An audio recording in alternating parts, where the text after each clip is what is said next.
Bapak Ibu, apa kabar?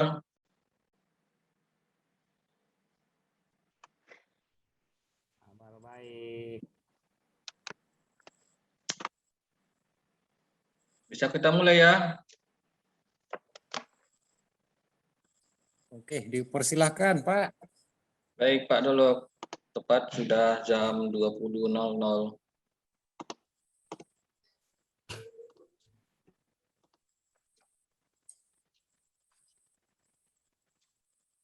Assalamualaikum warahmatullahi wabarakatuh.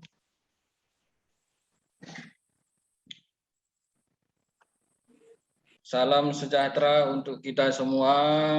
Selamat malam. Salam sehat.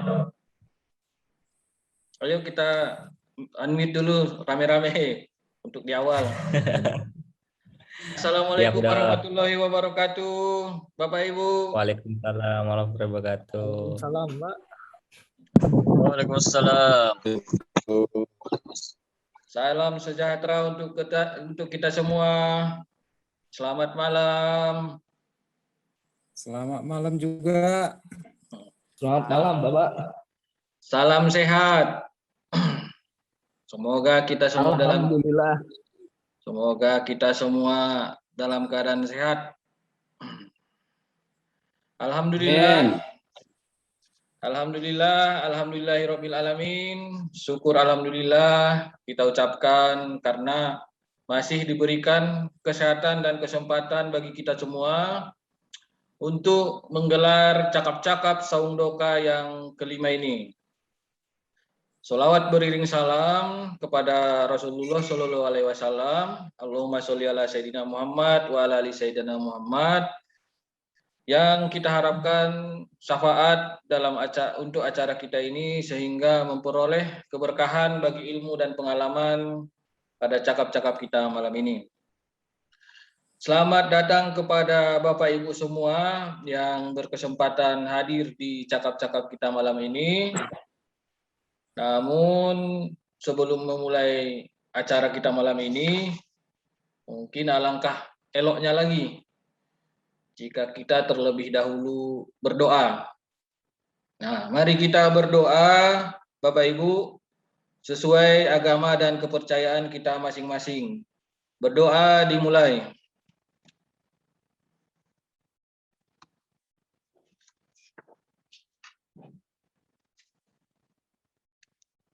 Berdoa selesai. Tanpa kuasa dari Allah Subhanahu wa taala, Tuhan yang Maha Kuasa, serta doa dan dukungan dari kawan-kawan semua yang tak bisa saya ucapkan satu persatu, tak mungkin cakap-cakap yang kelima ini bisa kita gelar kembali. Perkenalkan, nama saya Adil Harahap. Nah, saya kebetulan adalah seorang dokter hewan yang saat ini berdomisili di Sumatera Utara. Nah, saya juga mengelola Dokadil Institute, sebuah organisasi yang isinya pemuda, kebanyakan pemuda-pemuda yang kegiatannya tidak jauh tentang perekonomian masyarakat, terutama masyarakat petani dan peternak. Saat ini Dokadil Institute menginisiasi program berbagi ilmu, informasi, dan pengalaman dalam hal peternakan dan kesehatan hewan yang kita sebut dengan cakap-cakap Saung Doka. Cakap-cakap Saung Doka ini merupakan sebuah wacana dan hasil gagasan yang kita gagas di grup WA peternak domba kambing seluruh Sumatera Utara. Adanya pandemi corona membuat kita berhadapan dengan keterbatasan. Nah, kita banyak yang ingin kumpul-kumpul sembari menikmati kopi, makan gorengan, makan sate kambing, sate domba, susu kambing. Namun hal itu menjadi sangat sulit untuk zaman sekarang ini. Namun kita tidak menyerah sama keterbatasan ini. Nah, keterbatasan itu kita tembus dengan teknologi. Salah satunya adalah aplikasi Zoom ini. Teknologi ini membuat kita bisa berjumpa dan berbagi cerita secara virtual.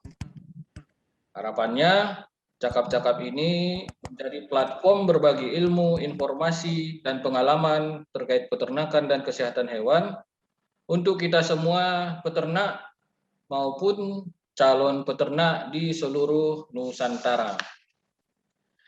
Cakap-cakap kita pada malam hari ini, alhamdulillah disponsori oleh Diva Media dan juga PT Samyu Internasional. Alhamdulillah, HPDKI Sumatera Utara juga selalu memberikan kita dukungan terhadap acara cakap-cakap ini. Cakap-cakap kita malam ini kita sesuaikan dengan permintaan Bapak Ibu pada episode cakap-cakap sebelumnya. Sebelumnya Bapak Ibu banyak yang meminta, ayolah kita bahas breeding. Nah, pada malam ini kita bahas breeding atau bahasa Indonesianya adalah pengembangbiakan. Bibit kambing ataupun bibit domba merupakan salah satu faktor yang menentukan dan mempunyai nilai strategis dalam upaya pengembangan kambing dan domba. Kemampuan penyediaan ataupun produksi bibit dalam negeri masih perlu ditingkatkan baik dari segi kualitas maupun kuantitas. Nah, untuk itu dibutuhkan partisipasi dan kerjasama antara sesama pemerintah, masyarakat peternak, dan juga stakeholder terkait. Nah, breeding atau pengembangbiakan adalah proses mengembangkan ternak sehingga memperbanyak keturunan. Nah, aktivitas breeding ini adalah jantung perekonomiannya para peternak. Memang ada yang mengambil segmen breeding ini segmen menengah ke bawah. Nah, namun ada juga yang lebih fokus kepada breeding yang segmennya menengah ke atas. Apa dan bagaimana breeding yang dilakukan di lapangan? Mari kita bahas pada cakap-cakap Saung Doka malam hari ini. Narasumber kita yang bersedia dan berkenan berbagi ilmu dan pengalaman pada malam hari ini adalah Bapak Insinyur Merual Dolok Saribu atau yang sering kita kenal dengan sebutan Pak Dolok. Pak Dolok adalah seorang peternak sejak tahun 1996 sampai sekarang. Cukup lama juga ya. Nah, Bapak yang merupakan alumni sarjana Fakultas Peternakan Universitas HKBP Phnom Penh Medan ini adalah seorang peneliti yang sudah purna bakti.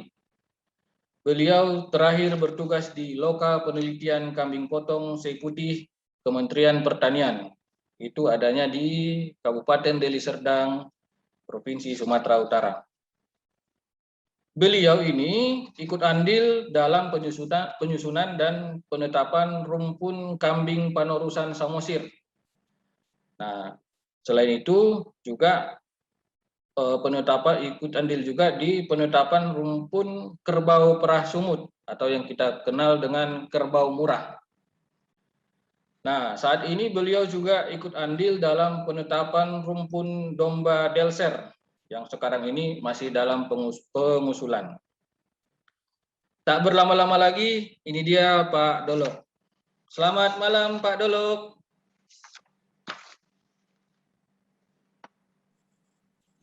Halo, selamat malam juga Pak Adil. Halo, selamat malam Pak. Apa kabar Pak? Kabar baik, kabar sehat. Puji Tuhan, alhamdulillah. Terima kasih Pak Dolok. Malam ini sudah berkenan berbagi ilmu dan informasi dan pengalaman dari Pak Dolok.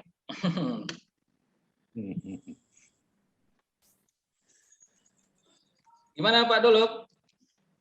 Oke, bisa kita mulai? Kita mulai Pak. Oke. Oke Pak, tunggu Pak, selamat malam. saya share screen Pak ya.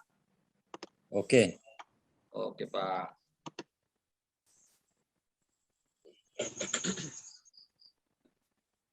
Nah, sudah, Pak. Oke. Selamat malam rekan-rekan semua yang ikut di dalam virtual Zoom ini. Salam sejahtera untuk semuanya. Kita yang kita ini akan semakin maju. Kebetulan pada malam ini saya diberi kayaknya mandat untuk membahas teknik dasar breeding domba kambing. Malam ini coba saya gambarkan, nanti kita bisa sharing, kita diskusikan. Mana tahu ada yang kurang lengkap di sini. Nah, kita pun kadang-kadang tidak luput dari bentuk kehilapan dalam menyusun program ini. Dan inilah sebagai sekedar untuk kita malam ini, pertemuan kita malam ini, kita bahas tentang teknik dasar breeding domba kambing. Jadi teknik dasar breeding domba kambing ini, breeding ini kan merupakan salah satu pembiak artinya sumber pengembangan atau perbanyakan apa yang kita harapkan untuk mendapatkan output. Target output di sini adalah keuntungan. Kita beruntung nggak dalam memelihara domba dan kambing ini? Dan saya yakin kalau mungkin tidak beruntung, mungkin barangkali kita sendiri pun barangkali tidak akan melanjutkan apa yang kita kerjakan di dalam pengembangan domba dan kambing. Oke, jadi malam ini kita lebih membahas kepada breeding domba dan kambing. Oke, silakan Pak Adil lanjut.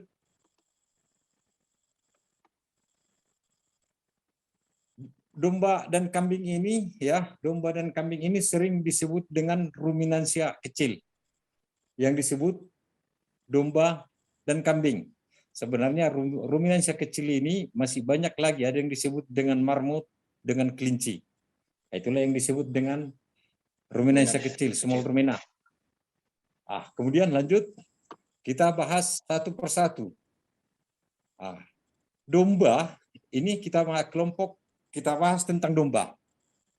Ini agak menarik ini, kelompok domba ini, karena apa sebenarnya kelompok domba ini sama dengan yang lain-lain.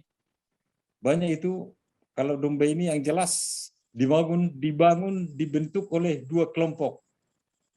Yaitu sesuai dengan pada saat penggalian dulu langsung dibentuk mana untuk domba ini yang disebut dengan hairship atau yang disebut dengan domba rambut. Yang kedua sama dengan domba wool. Domba hairship ini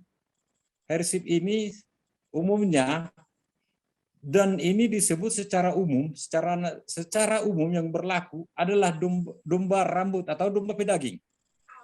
Sedangkan wool sheep ini adalah domba bulu, adalah domba penghasil wool. Biasanya kalau domba wool sheep ini, umumnya berkembang biak dengan baik pada daerah subtropis. Kalau Indonesia kan daerah tropis, sehingga tidak cocok. Dari segi bentuk pengembangan dikembangkan di sini adalah domba wool sheep, yang paling cocoknya adalah hairship.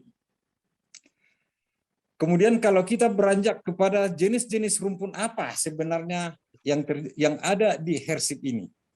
Kalau saya lihat postingan di kadang-kadang ini kalau kita belajar dari pengalaman ya.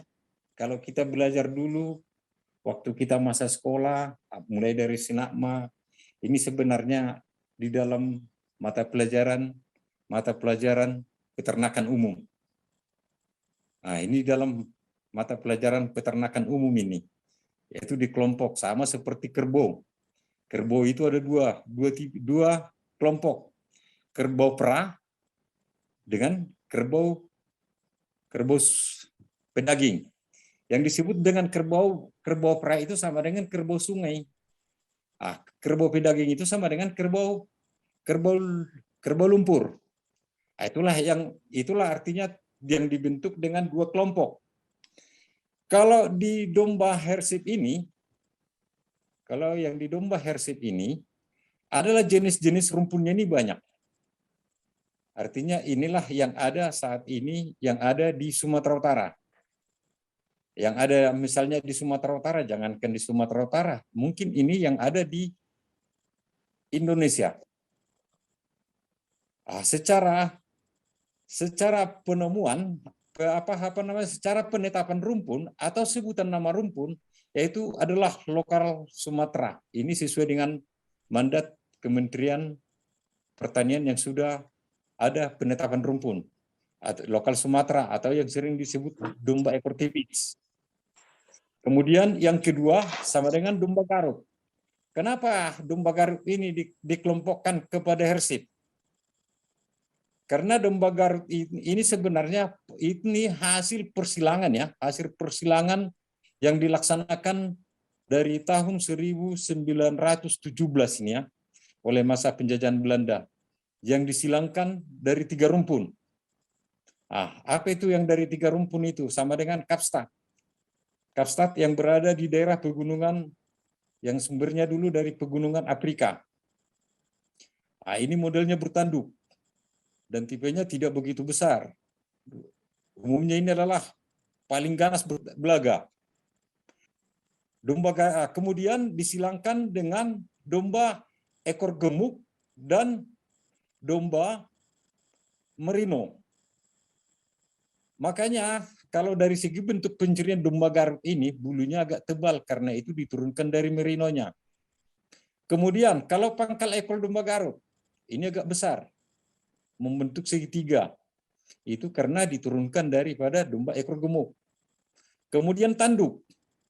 Tanduk itu diturunkan dari sifat kastanya. Kemudian yang kedua domba ekor gemuk. Ini gibas. Ini barangkali udah semua kita tahu ini domba ekor gemuk ini bulunya tipis atau bulu hair, bulu rambut. Kemudian yang saat ini yang lagi tren di sini saat ini sama dengan Blackheath Dorper, yaitu yang dimasukkan dari Australia. Sebenarnya kalau kita bahas tentang Dorper ini asal usulnya ini berada di daerah Afrikanya ini. Ini Dorper ini hasil persilangan dari Dorset, domba wool ini. Dorset ini sama dengan domba wool. Sedangkan Dorpersnya itu Persian breed. Dari Afrika juga. Jadi Persian ini sama dengan tipe-tipe hybrid ini. Kemudian kenapa dikelompokkan Dorper ini? Ini kita bahas yang ada di Afrika ya. Jadi Dorper ini termasuk kelas heavy breed. Artinya kelas berat. Kalau kita baca Dorper Afrika itu bobot jantan itu sampai 250 kilo. Sedangkan umur 3 bulan aja sudah mencapai 33. Pada 6 bulan aja sudah bisa mencapai 90 kilo. Itulah artinya yang kita lihat di tulisan-tulisan yang ada di jurnal. Makanya Dorper ini memang termasuk kategori heavy breed. Kemudian Dorper ini dikembangkan kembali di daerah Australia. Sehingga ada yang disebut dengan Australian Dorpers. Saya tidak tahu ini dalam bentuk sejarah, bentuk Dorper yang ada di Australia ini dia jadi tipenya, saya lihat jadi tipe medium, bukan heavy breed. Tipe medium ini kisaran di bawah 150 bobot badan.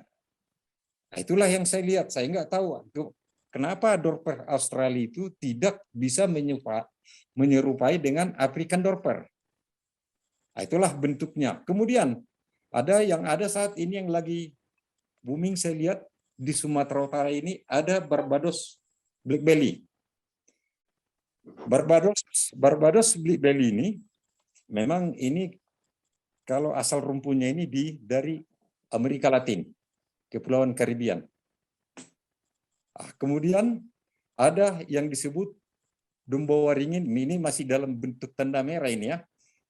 Artinya belum ada di sini dalam bentuk apakah penetapan atau pelepasan rumpun, sehingga saya buat tanda merah sama dengan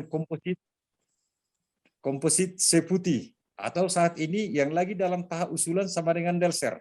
Delser, ya Pak. Ya, Delser. Ini masih dalam tahap usulan. Kenapa saya buat dalam merah? Kemudian kenapa penciriannya saya belum berani membuat ciri-ciri yang secara mendetail. Karena ini adalah penetapan rumpun, bukan pelepasan. Beda pelepasan dengan penetapan. Kalau pelepasan, itu ada histori kita, suka-suka kita bagaimana untuk mempromosikan. Tapi kalau dalam bentuk penetapan rumpun, ini ada pemegang kebijakan, mandat. Artinya keluar dulu SK-nya baru bisa kita share nama rumpunnya. Seperti kambing panurusan Samosir, karena sudah SK-nya sudah ada sehingga kita bisa share kemana-mana. Kemudian kalau domba waringin ini dulu dalam bentuk sejarah, kalau tidak salah ini tahun 95, 94 kalau tidak salah. Ini yang dibentuk dengan yang disilangkan oleh Pak Haji Tista Waringin Sitompul. Kemudian domba waringin ini adalah domba sapol yang disilangkan dengan komposit seputi. Itulah pada saat itu kebetulan Pak Tista Waringin pada saat menyilangkan ini karena dia memiliki ada mandat, kita bantu. Itulah terbentuklah menjadi domba waringin. Kemudian yang tipe kelompok domba Wolsip. Ini domba Wolsip yang ada sekarang ini sama dengan Merino yang ada di Sumatera, yang ada di Indonesia lah. Merino, Sapok, Dormer, dan Tai Long Tail. Artinya ini adalah domba-domba domba yang berada di subtropis. Sebenarnya kenapa sebenarnya Merino itu kalau secara pure untuk daerah subtropis, terutama Sumatera Utara, itu sebenarnya kurang kurang adaptabel karena iklimnya agak lebih panas. Ini kalau saya misalnya baca sejarah Merino pada tahun 96 sudah ada dulu masuk di daerah Kabupaten Serdang Bedage, dulu masih Kabupaten Deli Serdang.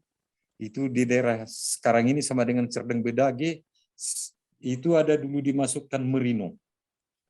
Tapi entah gimana kalau lihat itunya, kemudian yang punya tidak memperpanjang kegiatannya. Kemudian ada Sapol. Sapol ini yang ada di Kabupaten Langkat. Kemudian Dormer ini yang ada di Pulau Jawa. Tai Long Tail juga ada di Sumatera Utara. Itulah kira-kira kelompok Wolsip. Sebenarnya Wolsip ini pada dasarnya adalah membentuk bulu. Membentuk bulu adalah kemudian sampai kepada nanti kita bahas nanti lebih mendetail lagi apa keunggulan Wolsip dan apa kelemahannya. Demikian juga Ersip. Oke, nanti kita bahas berikutnya. Oke, dilanjut Pak. Oke, next Pak. Kemudian jenis-jenis domba lokal Indonesia itu kan sudah tadi kan sudah kita pakan. Kalau luar negeri sudah ada. Itu ada tambahan di sini luar negeri yang belum sampai di artinya yang belum ada di Indonesia itu termasuk ledum. Oke, lanjut. Kemudian kambing. Kambing ini juga dikelompokkan dalam bentuk dua kelompok, yaitu kambing perah dan kambing pedaging. Kalau kambing perah mungkin teman-teman artinya sudah mengerti di mana kelompoknya, apa itu nama-nama rumpunnya.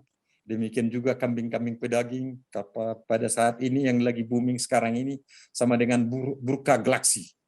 Oke, lanjut.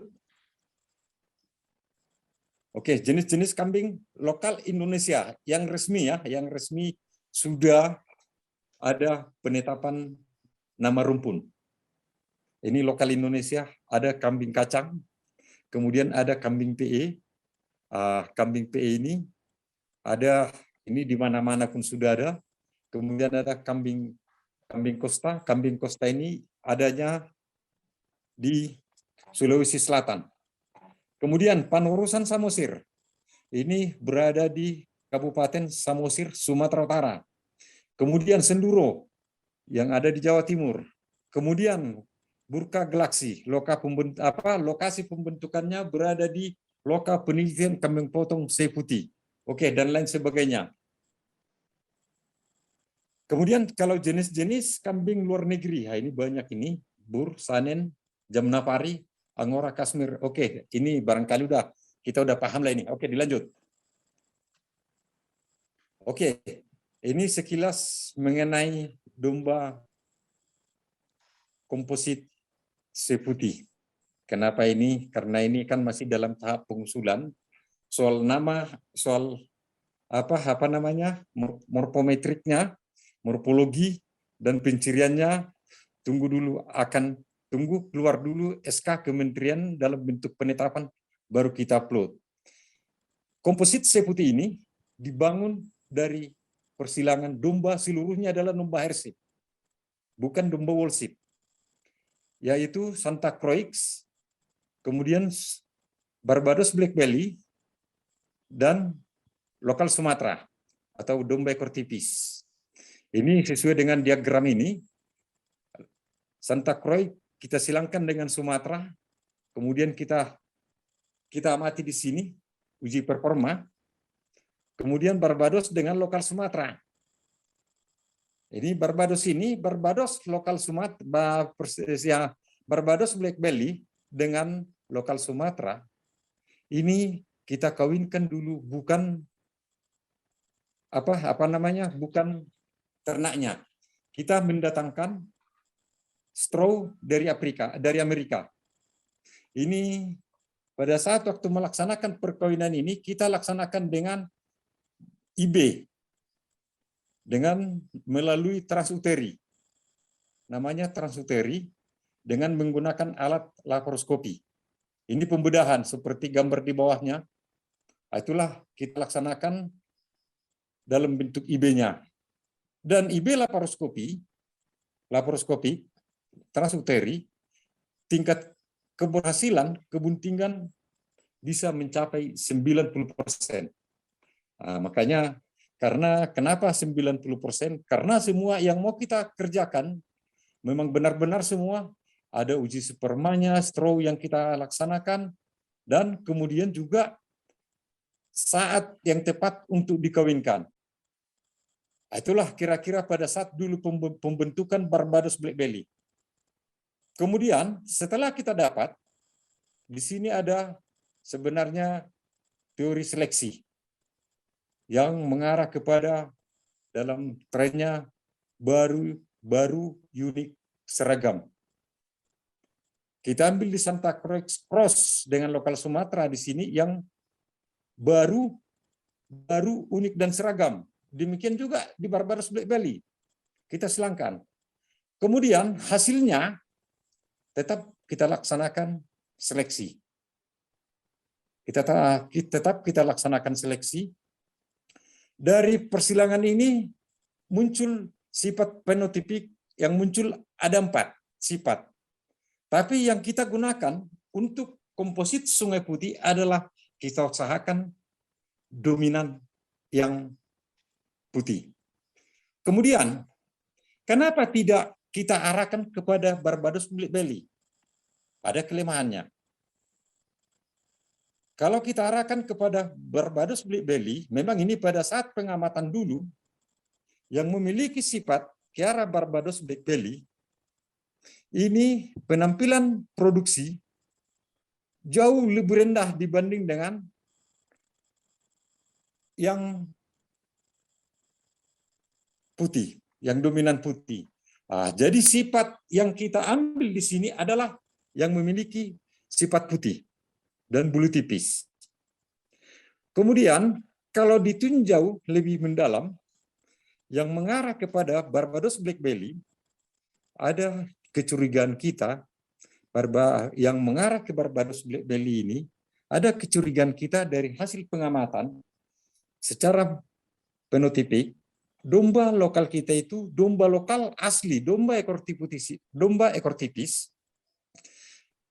Dari sekian banyak yang kita mati mengenai fenotipik, 38% memiliki persis seperti warna Barbados Black Belly.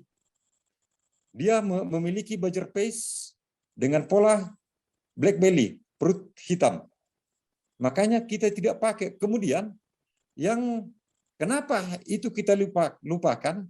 Karena juga secara analisis produksi yang memiliki Barbados Black Belly, pola fenotipik Black Belly lebih rendah dibanding Santa Croix, di mana antara Barbados yang dominan putih yang memiliki sifat Santa Croix lebih tinggi sebesar 18%. Makanya yang memiliki pola Barbados Black Belly itu kita tinggalkan. Itulah dasarnya kita untuk membuat komposit C putih berada di dominan putih. Oke, dilanjut. Oke, kita langsung kepada dasar-dasar untuk kalau kita melakukan seleksi dalam bentuk pengembangan domba. Ini terutama kambing calon bibit. Bentuknya ini sebenarnya sudah di punggung itu rata. Itu nanti sebenarnya ini di buku pun sebenarnya cara-cara untuk pemilihan ini mungkin kita pun udah pasti tahu. Oke, dilanjut. Yang penting calon bibit ini tidak ada yang cacat. Demikian juga sama jantan. Yang paling menonjol sebenarnya untuk seleksi jantan baik betina ini ada di yang tanda panah itu dada dalam.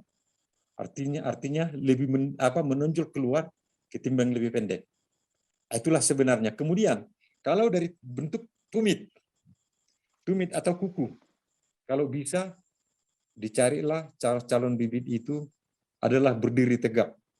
Kalau kita misalnya mati, kuku-kuku itu ada, tumitnya lebih dekat ke tanah, itu kurang bagus. Karena tingkat agresivitas untuk dia digembalakan juga sangat lemah dibanding yang lebih tinggi. Makanya diusahakan tumit tinggi. Oke, dilanjut. Kemudian kita lanjut kepada untuk pemilihan bibit kita di pendugaan umur. Ini barangkali udah rata-ratanya kita tahu ini. Kalau umur 1 tahun, di mana posisinya? 1,5 tahun di mana posisinya? 2,5 tahun sampai seterusnya.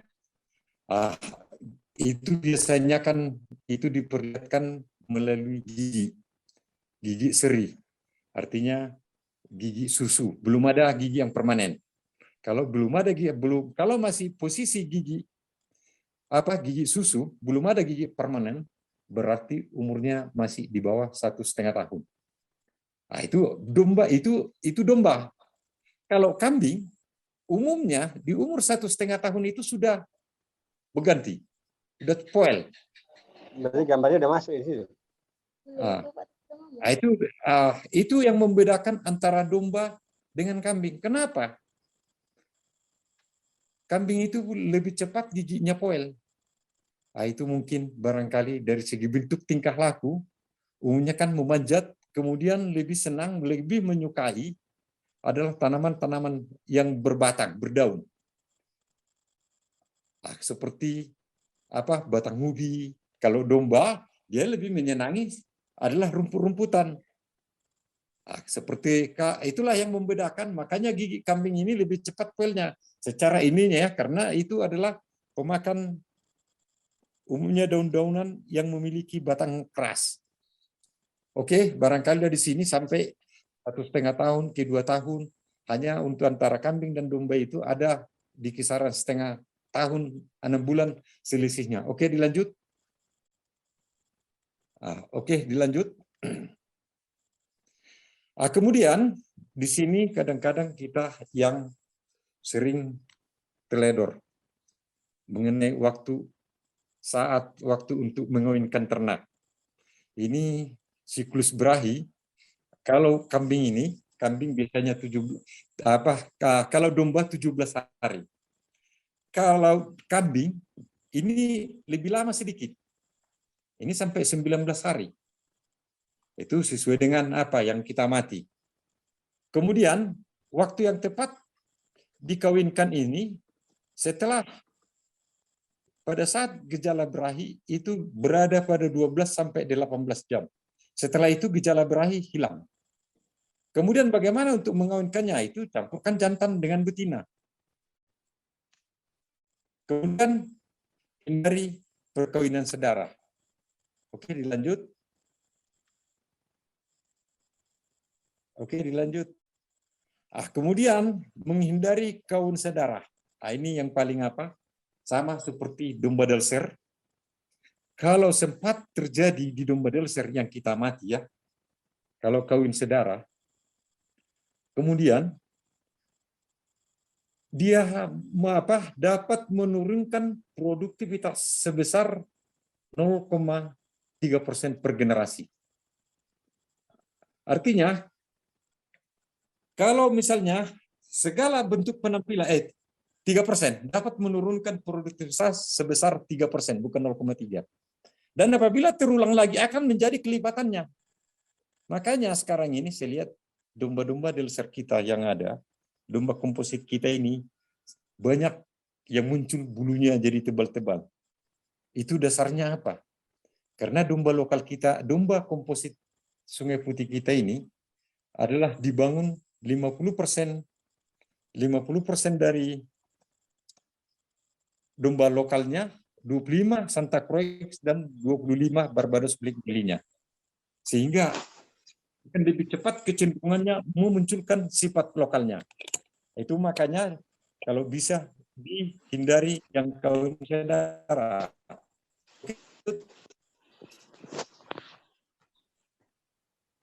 Lanjut. Oke, dilanjut ya. Kemudian ini tujuan produktivitas kita. Produktivitas dalam pengembangan peternakan ya. Untuk meningkatkan jumlah anak yang lahir per tahun.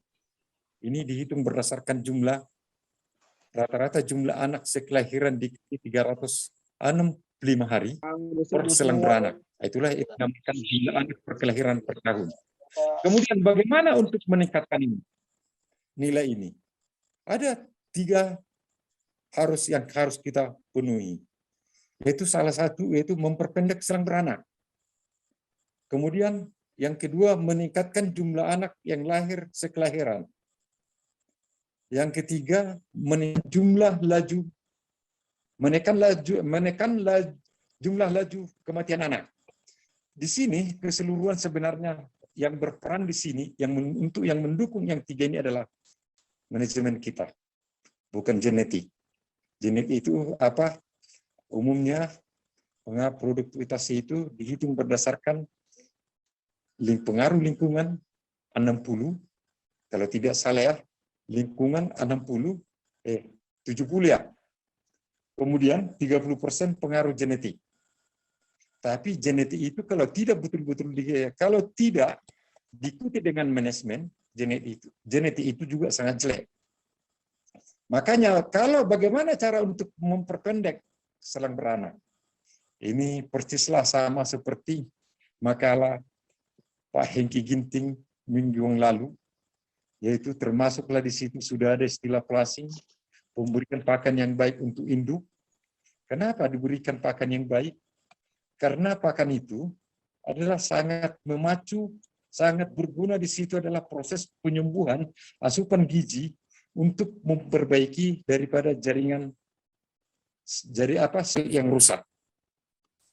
Artinya, karena di sini adalah yang berperan sama dengan protein, zat makanan. Kalau bagus zat makanan, maka bekas pada saat induk beranak itu terputusnya uterus, plasenta, itu kan terjadi luka.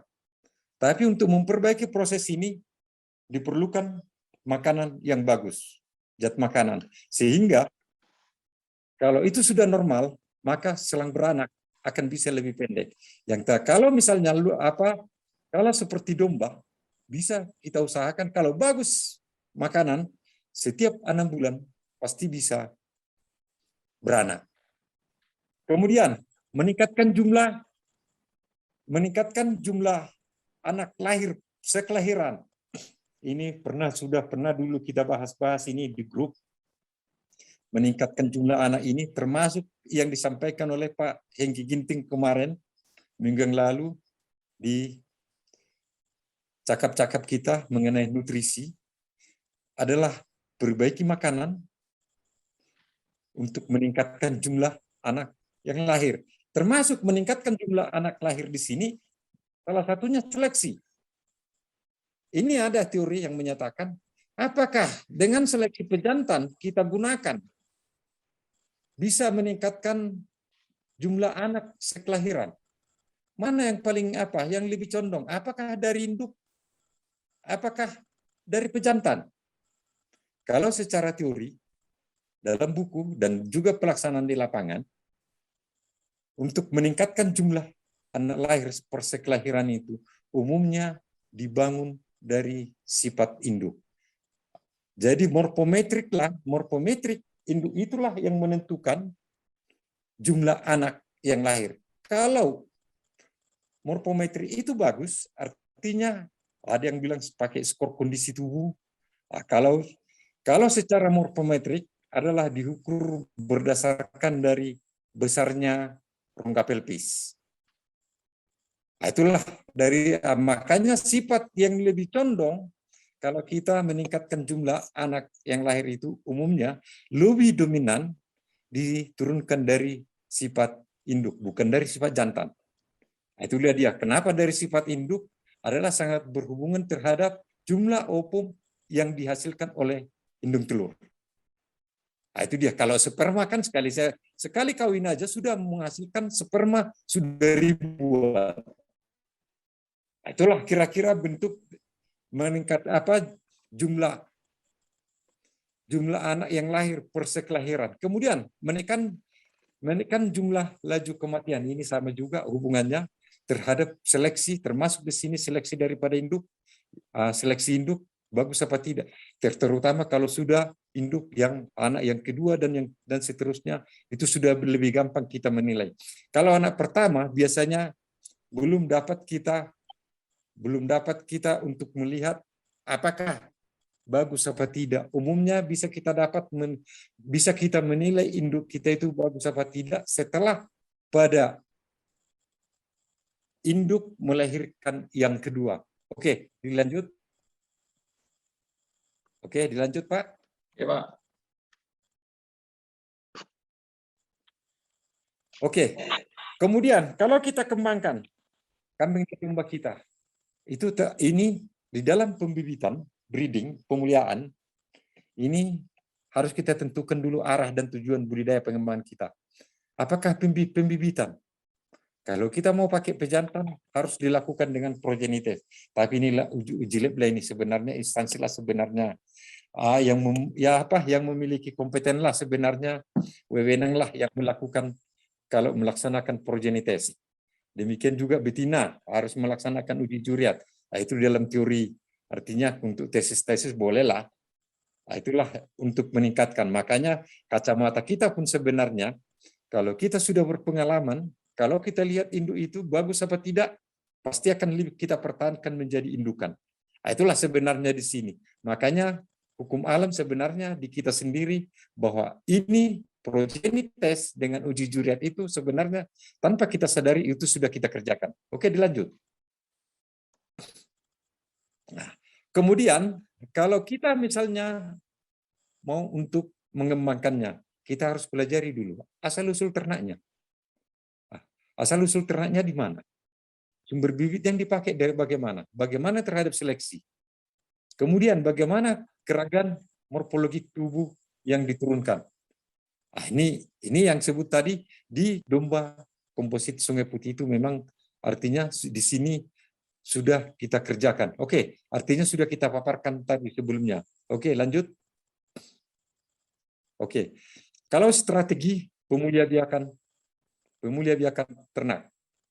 Nah, strateginya satu, yang pertama itu adalah sifat-sifat yang diseleksi.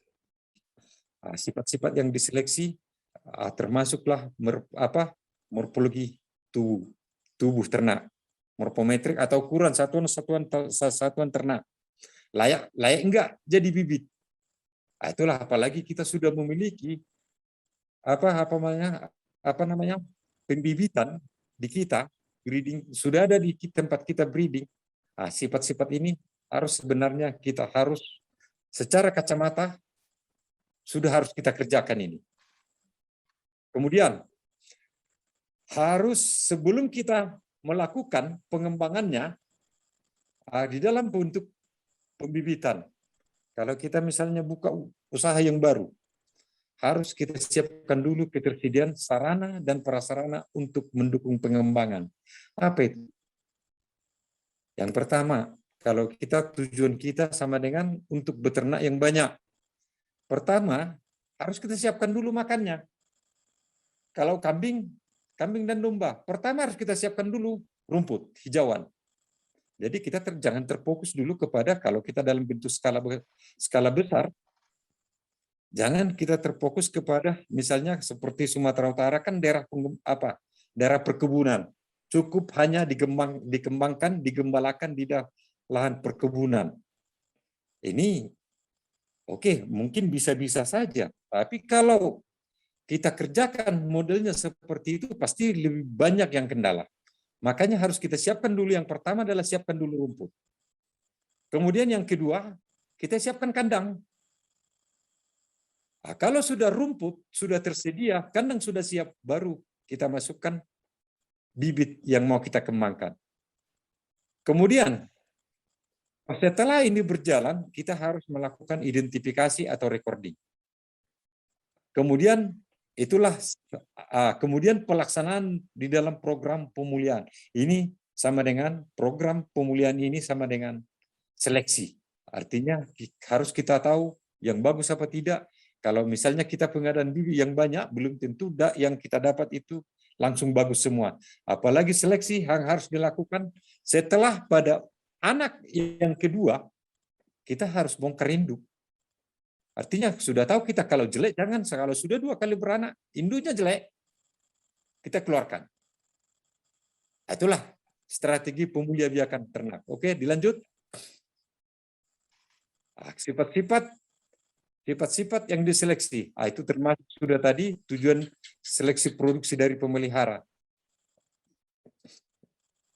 Oke, dilanjut. Ini ketersediaan sarana dan prasarana untuk pengembangan, yaitu potensi genetiknya, potensi lingkungan, kemudian pengelolaan. Potensi genetik sama dengan itu artinya potensi genetik ini sudah yang dimiliki oleh sumber bibit yang kita yang kita persiapkan. Kemudian potensi lingkungan ini kadang-kadang kita tidak memperhitungkan potensi lingkungan kita. Kalau misalnya kita mau mengembangkan dalam bentuk skala besar, potensi lingkungan itu sebenarnya harus kita harus kita pelajari.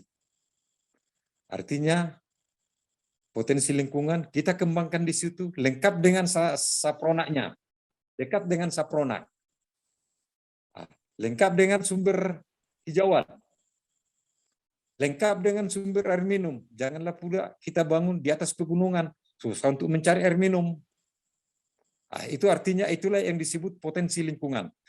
Kemudian harus kita perhitungkan terhadap pemasaran. Artinya kalau kita mau menjual output, jangan terlalu banyak biaya yang kita keluarkan. Atau mau kita masukkan orang pembeli ke dalam, dia akan menekan harga biaya yang kita dia akan menekan harga domba kita karena dia sudah mengeluarkan biaya operasional yang lebih tinggi untuk jemput produk. Kemudian pengelolaan ini hampir bagus kulihat kawan-kawan semua, pengelolaan ini atau sistem pemeliharaannya sudah pada bagus semuanya. Oke, dilanjut. Identifikasi.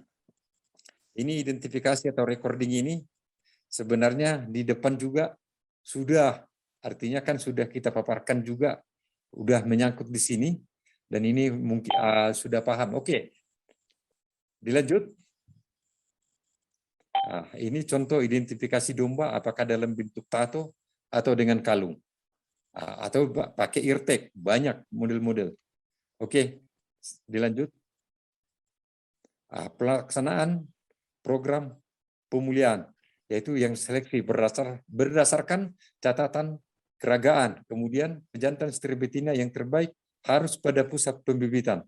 Kemudian memperpendek interval generasi, yaitu yang tadi sudah ada dibahas sebelumnya. Oke, dilanjut. Tujuan seleksi, peningkatan produksi. Oke, terus lanjut. Oke, kembali dulu. Ya, ini menciptakan rumpun baru. Jadi sebenarnya menciptakan rumpun baru itu yang di depan tadi sudah seperti domba komposit seputit sebenarnya sudah tergambar tadi di sana, seperti yang dikerjakan oleh Tista Waringin. Kemudian seperti saat ini ketika waktu diskusi dengan Pak Muslim Sembiring, apakah saya bisa menciptakan rumpun kambing yang baru, katanya. Ini artinya menciptakan rumpun yang baru bisa, tapi harus mengikuti kaidah-kaidah, yaitu yang disebut dengan harus ada istilah BUS, baru, unik, dan seragam. Jangan bervariasi. Itulah untuk menciptakan yang kita kembangkan itu. Oke, dilanjut. Kalau di pengelolaannya, pemberian pakan sudah dilengkapi oleh Pak Heki Ginting, pemeliharaan kambing yang pada saat itu sama dengan Pak Bobi Krisenta. Oke, perkendangan mungkin yang ahli nanti perkendangan, untuk kawan-kawan mungkin ada sesi untuk berikutnya. Oke, pengendalian penyakit ini sudah di-cover oleh Pak Bobi yang pada hari pertama. Oke, dilanjut. Oke, demikianlah makalah ini dipresentasikan sebagai pelatihan teknik dasar breeding domba kambing pada malam ini. Oke, terima kasih. Mari kita diskusi. Mohon maaf dalam bentuk penyampaian. Mana tahu ada kekurangan, maklum, orang Batak bahasanya. Oke, saya serahkan kepada moderator. Silakan. Terima kasih Pak Dolok atas pemaparan yang sangat jelas dan bagus sekali. Selanjutnya silakan Pak Dolok untuk minum, dan juga kawan-kawan lain. Selanjutnya mari kita rehat sejenak dan menyaksikan video pendek berikut ini.